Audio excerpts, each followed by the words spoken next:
I am the Public Health Emergency Response Coordinator for Douglas County Health Department. A number of my roles are helping for planning in the community, not only for infectious disease, but other things such as, the floods of last spring, if you guys remember that or involved in that at all, affected a lot of our community. Basically what we've done for COVID-19 has been augment some of our existing pandemic planning. We're not really trying to reinvent the wheel on a lot of this information because, like Dr. Matusiak alluded to, a lot of this information is also beneficial and good to use for COVID-19. Our senior epidemiologist, Dr. O'Keefe, will be coming too, so she can answer some of the more technical questions. So I'll just try and go over what we've kind of been doing locally here at the department. So what are we kind of looking at when we talk about a pandemic? It's really kind of a scary word, and all it really means is local or endemic transmission in multiple different countries. Some people would even maybe say that the flu every year is a pandemic because you're having multiple countries having transmission of similar strains. The biggest thing that we're really worried about is that not many of us have built-in immunity yet for this type of strain of virus. That's why it's a little bit scarier than your average flu bug. Generally, and what we saw in H1N1 was we had some existing immunity from previous strains. With this, that might not be necessarily the case. Also, we're seeing that this virus is able to successfully replicate itself in humans, and finally has that efficiency of transmission from person to person. This is Dr. O'Keefe, by the way. So some background. Coronaviruses are a large family of viruses that generally cause some respiratory illness. Belongs in the Coronaviridae family. First isolated in the 1960s. It's named after that kind of corona-like spike structure that the virus takes. You can see some of the subgroups, and really what we're seeing with a lot of these things that come out in the world are that it's zoonotic, which if you hear that, that basically just means it's jumped from animals to humans. So we've had some kind of misunderstandings across the state where someone says, well, my kid has coronavirus or had coronavirus last year. So there's a lot of coronaviruses that circulate seasonally, and you can see some of the listings there. Those are generally the things that cause cold, flu-like symptoms. Generally, a lot of us get it. We don't even necessarily need to seek medical care. We have very mild symptoms. We stay at home like we should. We take care of ourselves with Dayquil, NyQuil, Tylenol, things like that, and we get over it. We're hoping, and we are seeing that a lot of these cases globally are mild like these other coronaviruses. So this one's new, and that's why we're taking these precautions to make sure that it is kind of more of that mild strain and not these, not something that we have to be really worried about more so than others. So it was identified in Wuhan, China, in a province called Hubei. They're currently still kind of having a large outbreak. That's where a majority of the cases are. I just kind of looked at the numbers before I came here. There's something close to 120,000 cases globally, but over 80,000 of those are in this province of China. So again, the epicenter of this outbreak has been that area of China. You can kind of see early on a lot of the patients were reporting to have kind of connection to the seafood market, and that's where we kind of start seeing that epidemiological investigation take place. In public health, our epi investigation is really our kind of bread and butter. So that's where, if you think you're sick, our thoughts aren't always, well, it's immediately this new coronavirus. That's why we help try and do an assessment and work with people like Laura and Dr. Matusiak to say, okay, do you have any of those risk factors? Have you traveled to an area of the country or to a part of the world where they're having this endemic transmission? Have you had exposure to a known case? If some of those things, if you haven't had either of those things, then we might not think coronavirus right away. We might think things like the regular flu, which is far more likely and still the biggest threat to us here in Douglas County. We started seeing some of those travel-related cases. The first U.S. case was January 21st. Again, to reiterate, in Douglas County, we're not having local community transmission. In the case that Dr. Matusiak alluded to, that person had traveled, and the two subsequent cases were her close family contacts. So again, we're not really having that local transmission. And so if you are having some symptoms, we're really not thinking it's this novel coronavirus. It's most likely something else. And so how does it spread, and what do we know about this novel coronavirus? Most of that is taken from what we know about other coronaviruses due to its similarity to those other coronaviruses. So, it's not airborne necessarily, it's caused by droplet transmission, so that's why it's really that kind of closer contact with individuals that puts you at most risk. So, being in a room with someone who had it an hour later doesn't put you at risk. And that's why good environmental cleaning with routine cleaning substances, and we'll get a little bit into that later, is so important. So as of everything right now, washing your hands a lot, avoiding touching your face, avoiding individuals who are sick, staying home if you're sick, wiping down routinely touched surfaces with bleach, Lysol, alcohol-based wipes. Generally what you use anyway is really important, especially now. And especially, for kids and other individuals who might not understand that as well as you do. So, just to show you guys some of the impacts that were happening in China, a lot of the individuals who did have some more severe outcomes were individuals who already had underlying, medical issues and are at kind of medically high risk. So we're not really seeing that generally healthy individuals are having some of those more severe outcomes.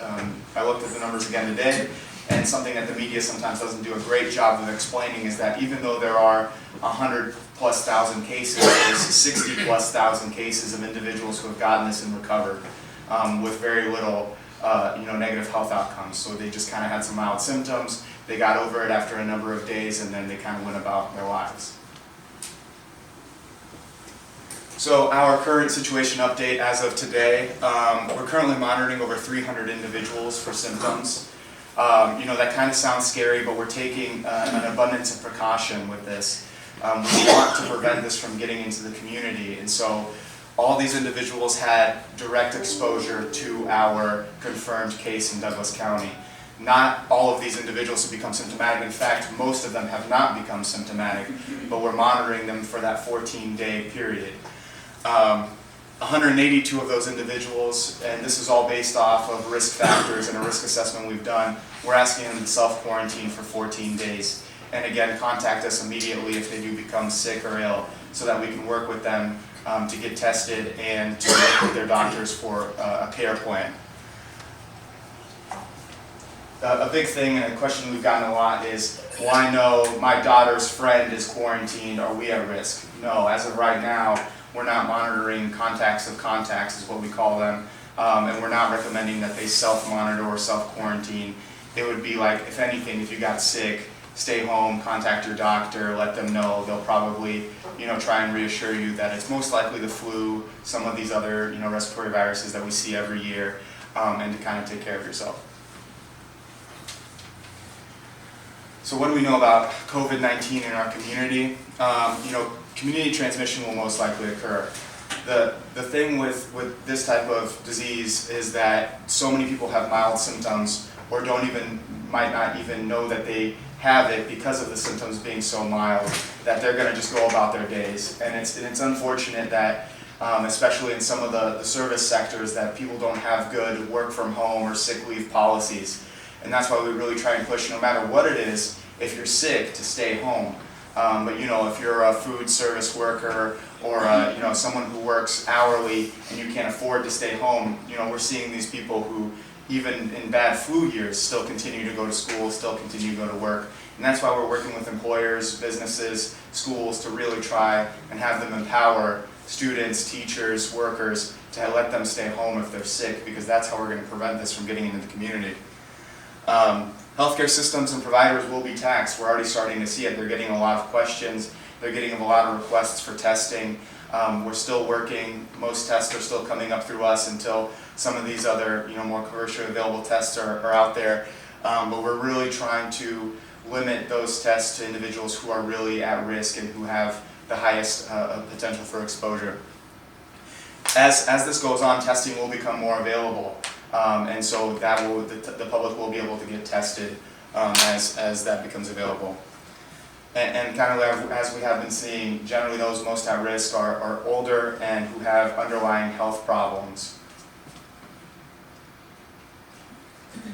What we don't know, when exactly a vaccine will be ready. We've been told anywhere from 12 to 18 months, with that kind of 18 months being thought that it's going to be a little bit around that time period, more than 12 months.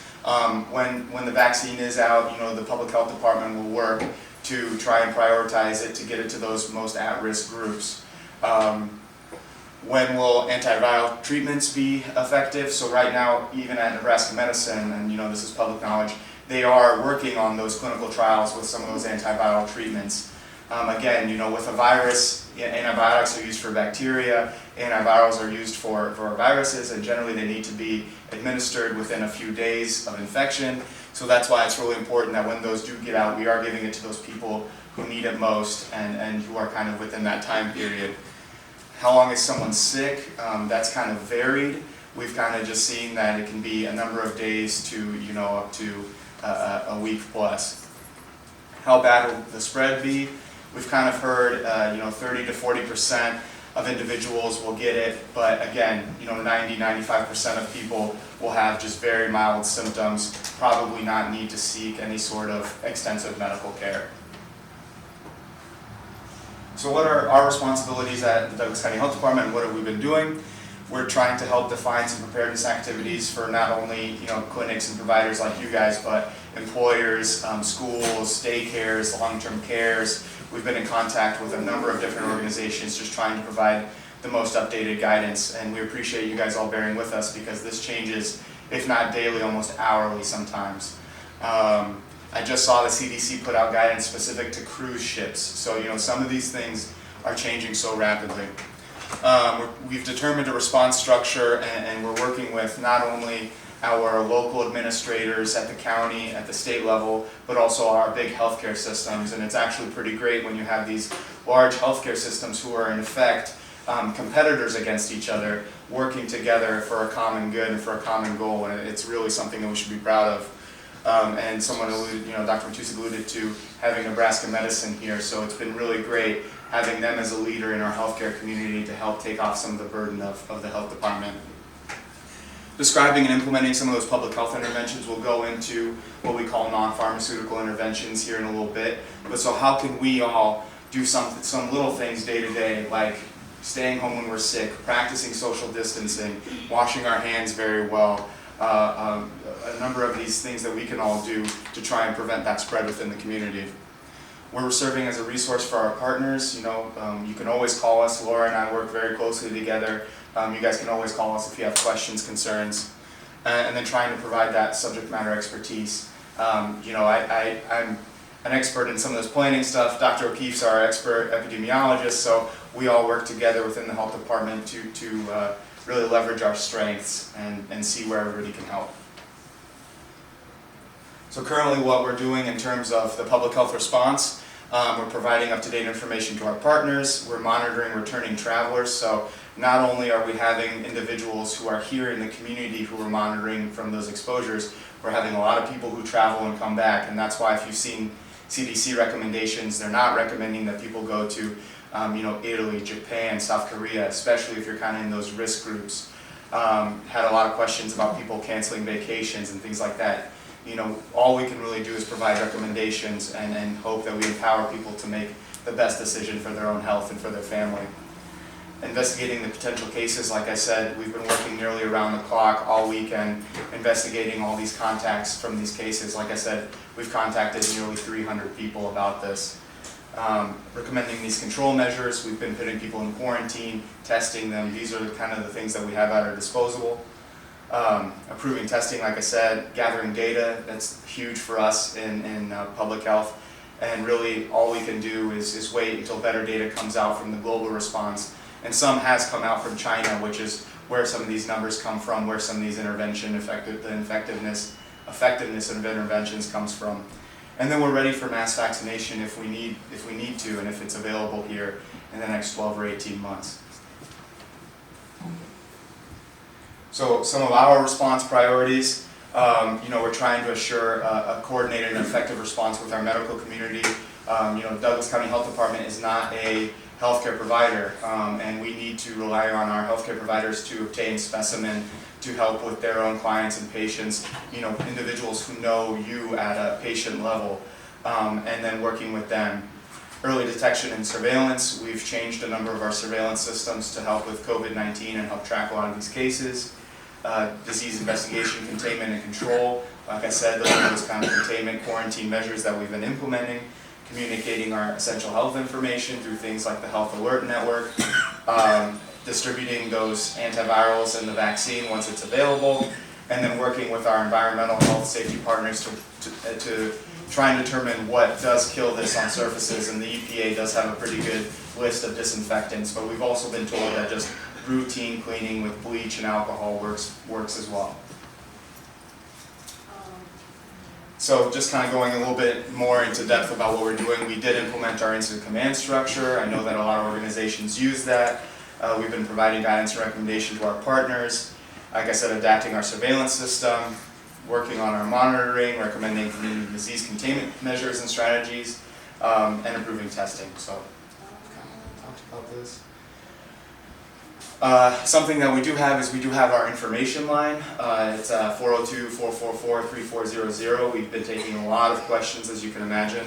I think our numbers just yesterday, we were close to 250 calls that the health department took. So that's been an entire operation in its own regard, just staffing that and educating our own people so that they can provide answers to the public. Because we know that we're a trusted community leader for this information as of right now.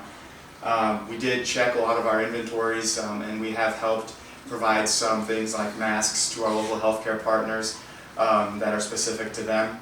And then, like I said, working with our environmental health partners to know how do we disinfect these things, what's the type of products that we could use. So like we said, NPIs, non-pharmaceutical interventions, really we're looking at providing, putting these into place early on so that we can spread or limit the spread as much as possible. A lot of people ask, well, if I'm not sick, why do I need to be quarantined? Well, if you've been exposed, then we want you to stay home and monitor your symptoms because you could get, you could become sick. And we want to limit your exposure to other people if you do become sick.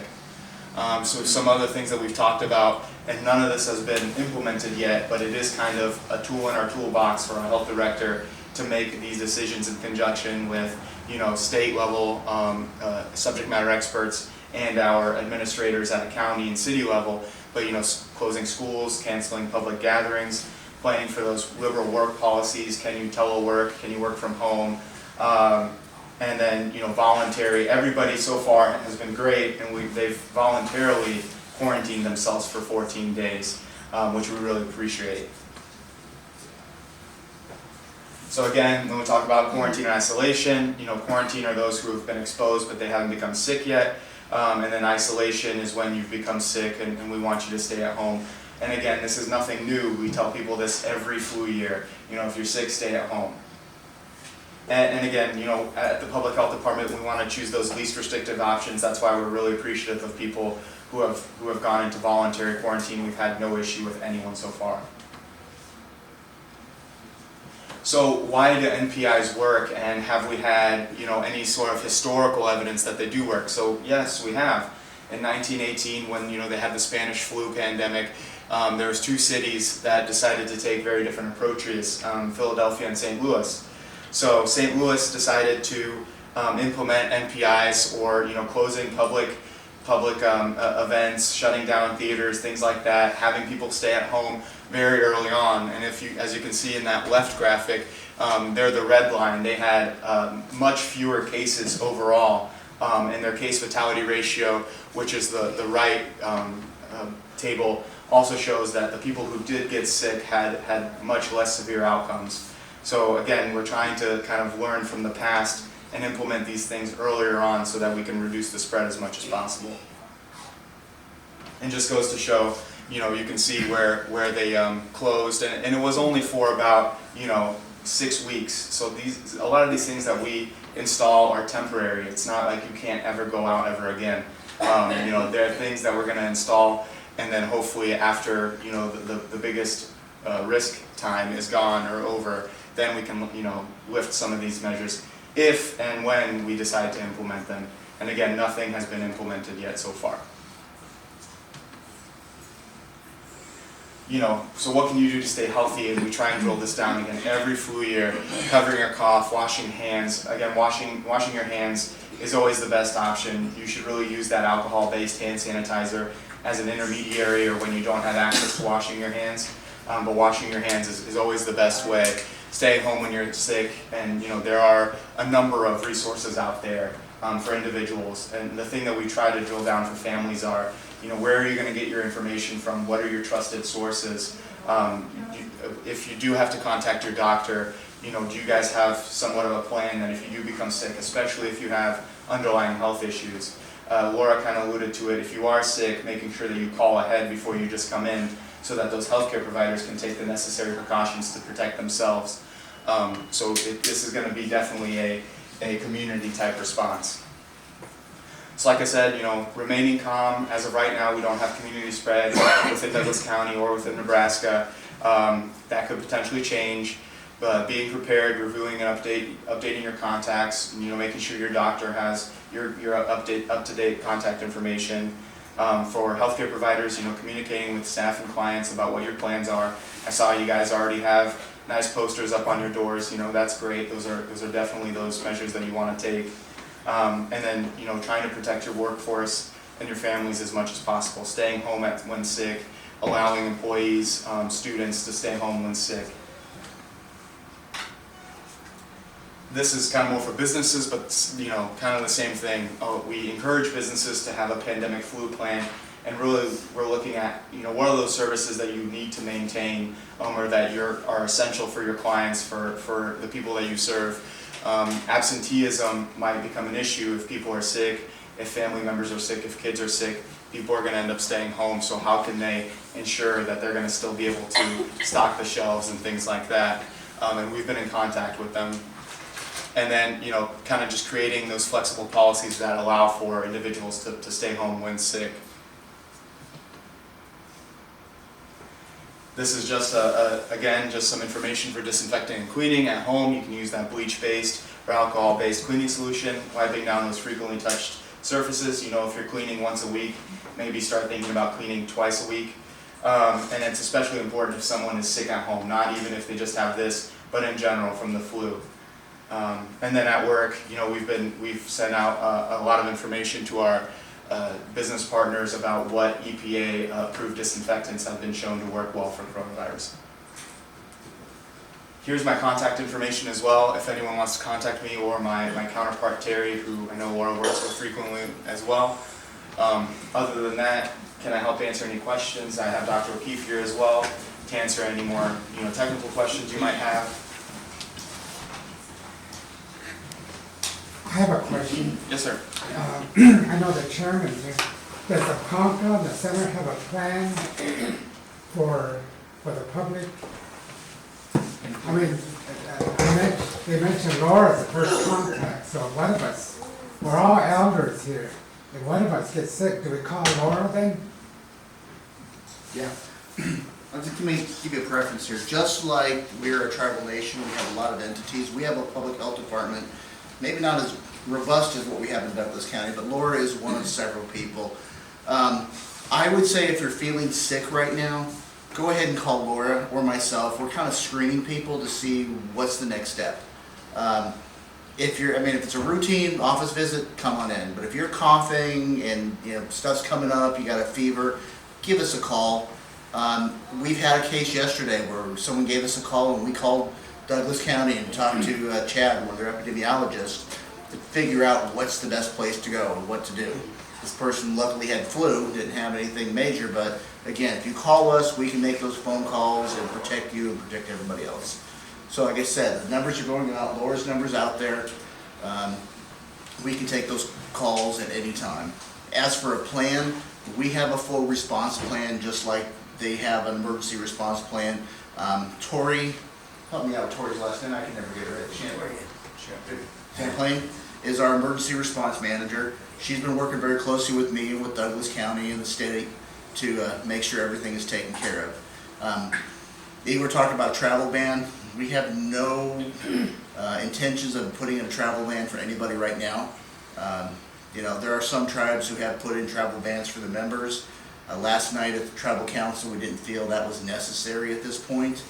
It may come in where we recommend not to travel to places like California at this point until California kind of gets a handle on everything. That's where the majority of our cases are right now. In fact, if I remember correctly, isn't the gal from Potawatomi County, did she go to California? Was where the thing she picked up the transmission? I think I heard that on the press Yeah. release. So, I mean, you know, it's personal preference right now.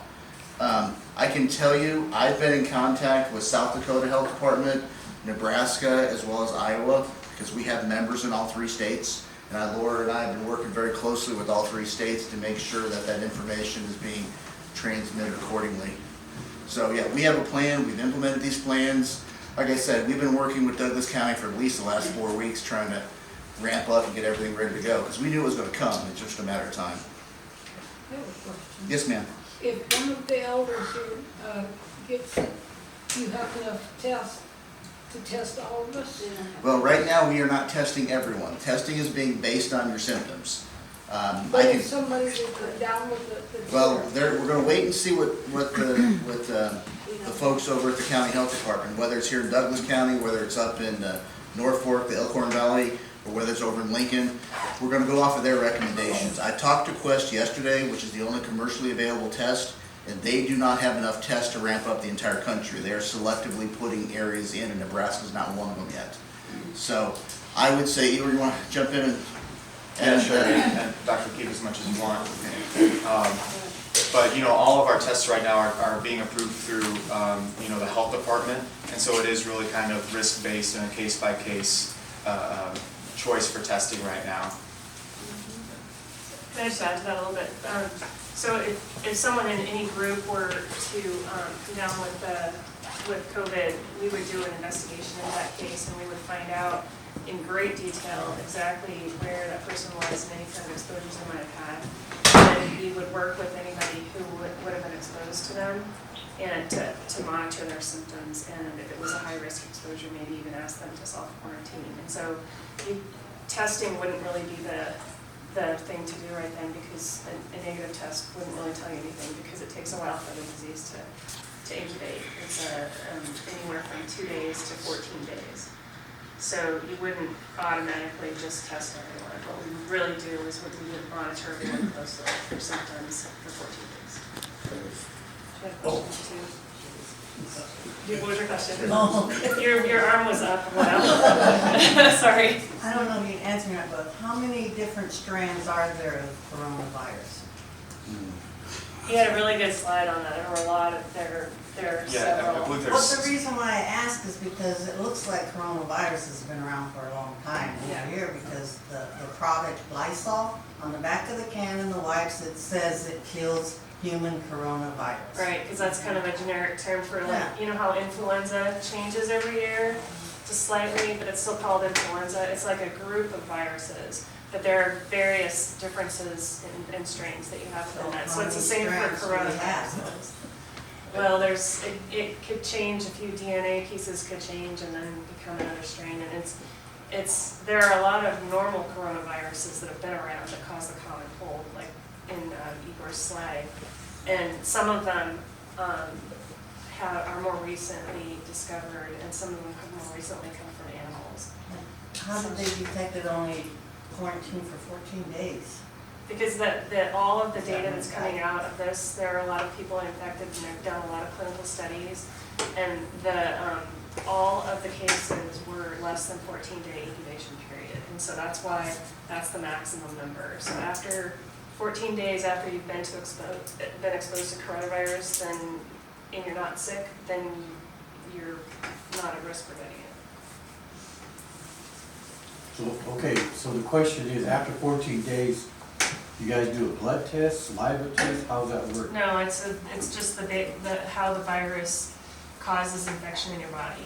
If you don't get sick within 14 days, then you don't have it. So we don't need a test to prove that.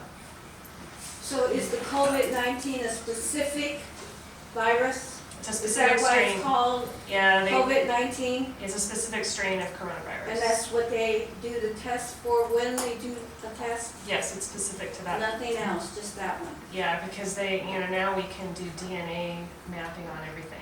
Okay, so if somebody comes to the clinic, one of us comes to the clinic and we have symptoms, Laura will talk to whoever, probably through you, Douglas County Health, then you guys determine according to symptoms and where that patient has been, if they might have to go to UNMC and be tested? Is that one of the few places that tests? So it depends on exposures, because when you Right. have respiratory symptoms. All right, so let's just go on beyond that. So if they have been exposed, do they go? Then where do you, So Send people them can to- see their regular doctors with this, and what happens is, in general, there are a lot of other things that can cause these same symptoms, and so what you do is you test for those things first.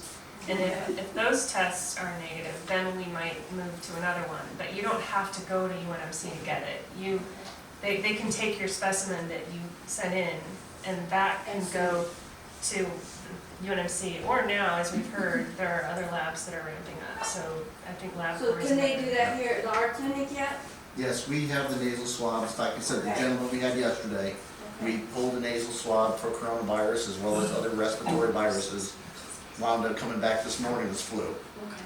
So, yes, we have the capabilities, I said, we'll work with the health department, they'll kind of make the last decision until this becomes commercially available, where we send it now. And then they'll tell us the same thing. Patient yesterday, they said, just send him home and tell him to stay home until we find out what strain he's got. You know, all the way through, if you're really sick and in bad shape like the lady was, the 36-year-old, you know, that was a direct admit to UNMC because she was extremely ill at that point. You know, at certain times, some of the diseases, they're only contagious at certain points. Like the coronavirus, is it when your first symptom, the first day, then you can Yeah, that's our contaminate other understanding. people? Yeah, that's our understanding now, is for the vast majority, it's when you have symptoms, because the virus has to get from one person to the next person. And the symptoms are the coughing and sneezing, and that's how it gets there. That's why it has to be within 6 feet close contact, because it's respiratory droplets. And so you're not sending those out of your body until you're sneezing and coughing them and you have symptoms. But they're saying those masks don't work. Well, the masks are for sick people, so just the kind that are, they're the surgical loose masks. If you're sick, you can prevent giving other people infections by wearing that.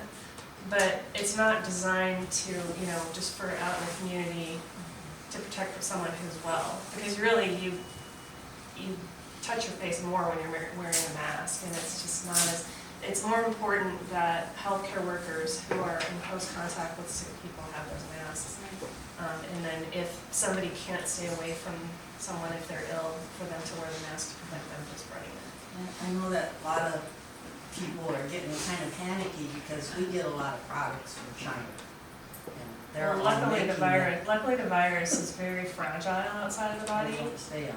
It dies very fast outside of the body, so any virus is dead by the time it gets there. But what we have been recommending, if it helps reassure you a little bit, is if you do get a product that's conducive to being wiped down with like a bleach wipe, you can do that and then wash your hands really well, if that'll help reassure you.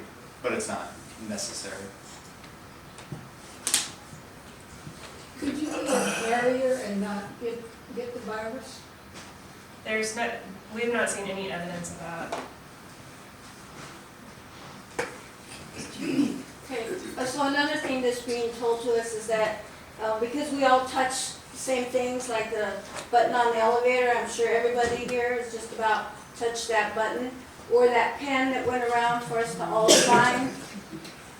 Do we have to be that extra cautious to wipe down after that, or what's your recommendation on that?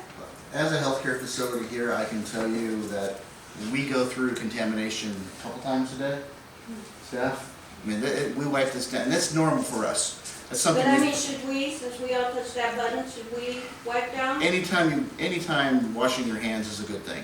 I mean, I'm never gonna tell you not to alcohol wipe or wash your hands, because that's And kind it's of the not just staple. touching it, it's actually touching it and then touching Putting your your eyes, eyes, your your nose, your mouth. mouth. Yeah. So it's really hard to to stop touching your face, because I do it a lot, and sometimes I think I'm doing it, and then I realize I'm doing it, so like I just did it. So that's why you just kind of have to be aware of that, and then just kind of get in the habit of routinely, before you eat, wash your hands, things that. But that's why we're really recommending that good hand washing. So if you do feel like you've touched something, handrails, button, go wash your hands afterwards, or just make sure that you're not touching your head or your face, and wash your hands. That's our biggest preventative. But that's not the main way it's being spread, though. I mean, it is a way that you can get it, but the main way is the coughing and sneezing. I saw in the news this morning that several senators were exposed to someone who was in contact with the virus, and also someone else that's leading our country, I'll remain nameless. But he's not isolating himself. All the other senators are self-isolating themselves, but he is not. He's not setting a real good example for people to follow these things. Does anybody know what I'm talking about? Well, at the risk of staying non-political, he pretty much is self-quarantining himself, because not a lot of people, unless absolutely needed, are probably gonna be allowed in the Oval Office, except for Secret Service, and I believe they stay outside the door. So, but we can't attest to what goes on there. We can only attest to what we do. Rose, hang on one quick second. I want to give the people on Life Size a chance. Everybody that's on Life Size, if you could please unmute yourself. And if anybody has any questions. Lincoln office does. Lincoln? So this question is for Matt, if he's still there with the tribe. Yep, he's still here. Go ahead. Okay. Hi, this is Sheila Lincoln, and I am just concerned with what does the Ponca tribe have set up organization-wide as far as if a worker, a community member, somebody either has been exposed or has it, what procedure do you guys have set up to date We for have the Ponca tribe, and will people be notified? notification will be done, if we get a positive here, notification will be done through whatever health department is handling the case. Over there, it's Lancaster County in Lincoln, and we've talked to them quite a few times. So that is where the notification will happen. I might send something out once I get the clearance, because I do know that the county health departments want to talk and do their investigation first. And if I send something out, it's going to cause a panic, and then everyone's going to want to talk to the health department. And we're not going to find out what happened. So, yes, we will send out notifications in time. As for a plan, we have several plans already created. We've already had an emergency preparedness plan. We've had a pandemic plan. A lot of these things have already been done in the back spaces that people don't see. So, as far as the departments, I know, have we talked about most of the offices about what we're doing? You should already start seeing more antiseptics in your office, cleaning supplies, things like that. Should already be going to the offices. I've been visiting the offices, and I know the staff have been. So we're kind of trying to get the information out, but it's the same information you're hearing here. If you're sick, stay home. If, don't touch your hand or your face, wash your hands. And I do know that the tribal council is looking at, in this case, employee policies, but they've not finalized the employee policies of what to do. As Igor was saying, these telemedicine-friendly policies, these stay-home-friendly policies, that hasn't been completely approved by the tribal council yet. So we're still working with them to find out what's the best thing we can do. I know we've activated our plan. We've been in the casinos working with the Prairie Flower on how they should disinfect things and talk to their staff. So again, you've not been seeing a whole lot of this because it's been behind the scenes, but we've been working on this for several weeks, and before I came here, several months before that, plans were already in place. Chairman, do you want to jump in, or did I?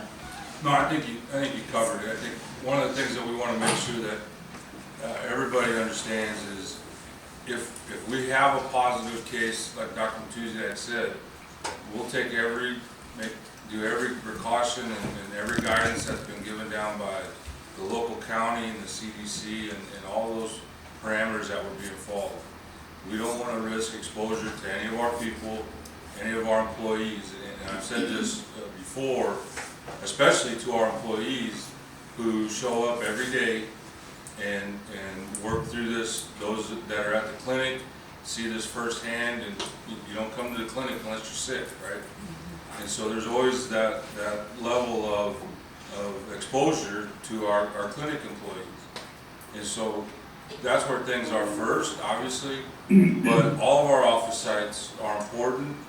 And so how do we mitigate that in all of our sites? And so that if something happens, we're ready to go. And I think the measures that have been worked on have been good and help fit our tribe the best that we possibly can. We're spread out. We don't have just one clinic that everybody comes to. We have a couple.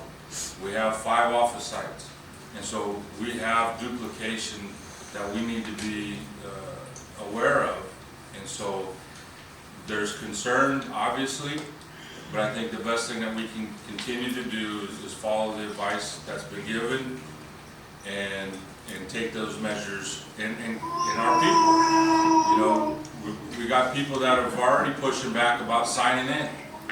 And so that's an extra step of precaution. It seems like nothing, but your name and phone number and time and who you're seeing is important, just in case something happens later on. If somebody was exposed when you were there, then you're going to want to know about that.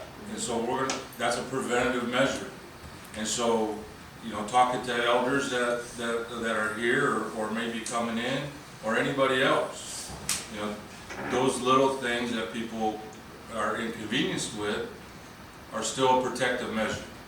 And so when we look at all of these things, it's not just about, you know, washing your hands, and it's multiple things. And so we're trying to attack that on every level. That's what we're seeing. And when there's a case where somebody's specifically been exposed, I think to really go back to the question, if there's a concern or that follow-up that's needed to be done, that will be done. But we also got to remember too that just because somebody might have been exposed, or if it was a secondary exposure, they'll take those steps. That doesn't mean they're sick. It just means they're taking those steps to it. We still have HIPAA issues to be concerned about as well. And so those are concerns for us as well. So how do we put all of those things together to make sure that we're doing everything we can to protect people, to protect individuals, and maintain business and create safe environments? And I think our staff is doing all of those things. Anybody else in Lincoln have a question? Hi, this is Deborah.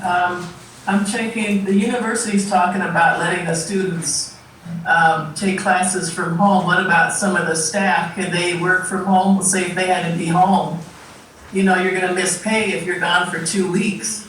So is there any way the staff could work from home also?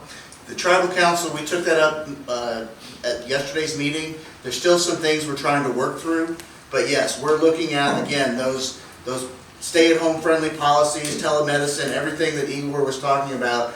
We've got those in process.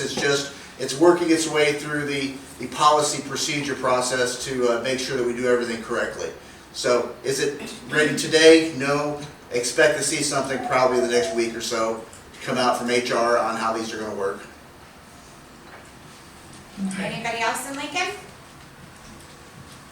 Okay. So this is Sheila again, has the Ponca tribe considered a travel ban in the interim to cut down on any widespread? I mean, I don't want to inflict fear, but we are spread out. We have several offices, not to include the people that go off to trainings to different states and such. Has that been considered? There's no travel ban right now. And I would say for tribes in general, if you want to compare tribe to tribe, our tribe is at the forefront of telecommunication, video conferencing, what we're doing here today is a key point. We don't have an isolated community like other tribes do on reservations. And we're in multiple communities, big cities. We're in the top three cities, or 3 of the top 5 biggest cities in the state. And so we don't have that isolation. And so when it comes to travel, it really is to use your good judgment. And we talked about this with the executive staff last night at the council meeting, that there's no requirement for anybody's travel. We have grants that have those mandatory trainings that are attached to them.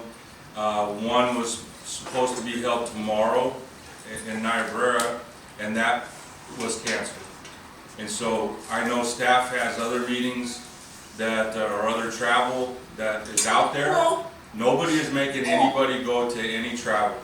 And so if an individual feels that they feel uncomfortable traveling to a conference that may be held in California or wherever, they don't have to go. There's an Indian Health Board conference here in Omaha tomorrow, or next week, that's still on. We have many staff that are scheduled to go. If they choose not to go, they don't have to go. And so if we're talking conference travel, that's discretionary. And if you feel compelled to say, I don't want to go, then that's completely understandable and accepted. If you don't want to travel between sites, I think that is also one of those things that I don't know that we ever have mandatory, well, we have a few. But I think all of anything that we do in our offices can be done through Life Size. And so that kind of training. Now when you talk about transportation, that's a different issue. And I think as long as we are doing the protocols that are put in place for sanitation and all those kinds of things, up to the point where it's deemed we need to shut that down, so we'll look at that, because by shutting that transportation down, that affects health and all the other different issues, and our tribal members to that. So having a travel ban at this point for us just doesn't, with tribal council, just didn't seem that we warranted that. But that will continually be monitored. If the situation changes, we can take those steps. Anybody else? All right, let's move on to Norfolk. Does anybody in Norfolk have a question?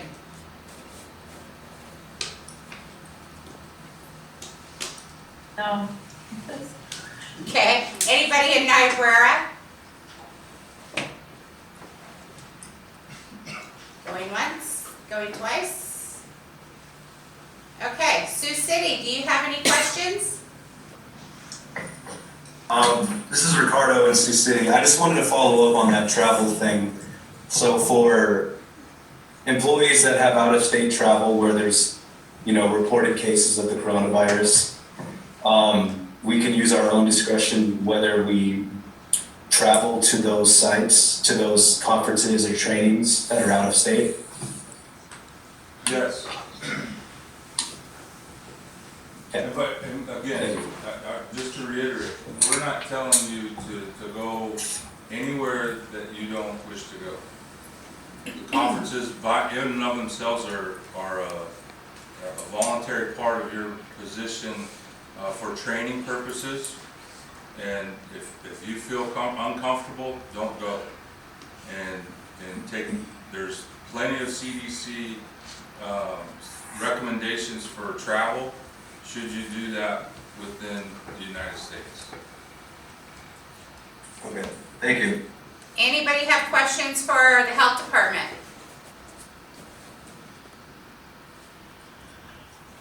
No? Okay. Rose, you had a question. Lincoln already asked mine. Okay. All right. Well, I would first like to thank everybody who joined us here in Omaha. I would also like to thank everybody who joined us on LifeSize. It's great to see the turnout we had in each location. I appreciate it. And if everybody could give our health department crew a round of applause for coming out here and spending their very valuable time right now with us. So thank you.